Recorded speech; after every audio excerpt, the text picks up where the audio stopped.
March 27 তাৰিখত এটা incident হৈছে, যেটো বৰ দুখ লগা কথা মই অনুভৱ কৰোঁ। ঘটনাটা হৈছে ক্লাছ 7-ৰ এজনী ষ্টুডেণ্টক আমাৰ এই স্কুলৰ এজন টিচাৰ এনেকুৱা কৰি মাৰিছে যে তাৰ গালটো এইফালে ফুলিছে আৰু কাণৰ পিছফালেদি ব্লাড ওলাইছে। তো মই এই ঘটনাটো একদম লাষ্ট আৱাৰত গম পাইছোঁ। আৰু ঘটনাটো ঘটিছে টিফিন পিৰিয়ডত মই 2টা বজাত মই এটা এৱাৰনেছ মিটিং দিছিলোঁ। সেই কাম লৈ অলপ ব্যস্ত আছিলোঁ আৰু এইফালে MDMও চলি আছিলে আৰু আমাৰ স্কুলত ইনস্পেকশ্যন কৰিব আহিছিলে কোনোবাই। তো সেইটো লৈও মই অলপ ব্যস্ত আছিলোঁ। যিয়ে হওক, মই কথাটো গমেই নাপালোঁ। যেতিয়া আমি মিটিং শেষ কৰি পেলাই স্কুল ক্ল'জ হ'ব এৰাউণ্ড 3 PM, তেতিয়া মই গম পালোঁ, মানে কেনেকৈ গম পালোঁ, দেখা পালোঁ যে সেইজন ছোৱালী যিজনক মাৰিছে তেওঁ তাৰ মা দেউতাৰ লগতে আহিছে। মায়ে কান্দিব ধৰিছে। তো মই সুধিলোঁ যে কি হ'ল আয়ুষী? তো দেখালে মই দেখা পালোঁ যে ইয়াতে মাৰিছে, এনেকুৱা কৰি মাৰিছে যে বস্তুটো বহুত মানে ইনজুৰি হৈছে। তো মই লগে লগ ক'লোঁ যে একচুৱেলি আপোনালোকে ইমিডিয়েটলি ডক্টৰ তাত গুচি যাওক, ENT দেখাওক।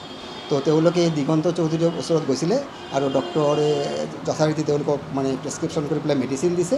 আৰু গাৰ্জেনে মোক কৈছে যে ডক্টৰেও কৈছে এনেকুৱা যে আৰু অলপ মাৰিলে তাৰ কাণৰ পৰ্দাটো ফাটিল হয়। যি হওক, তো নেক্সট দিনটো যোৱাকালি বন্ধ আছিল, ঈদৰ বন্ধ আছিল।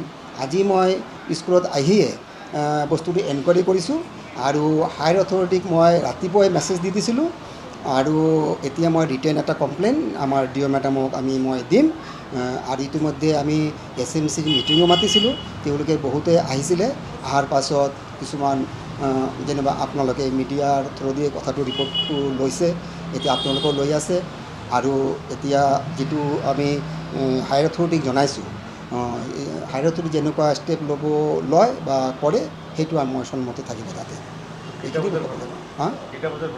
ঘটনাটো এৰাউণ্ড 12:30 এনেকুৱা হ'ব। কাৰণ 3টা বজাত আমাৰ স্কুলটো ক্ল'জ হৈছে নহয়, 3:15, 3:25 হয়।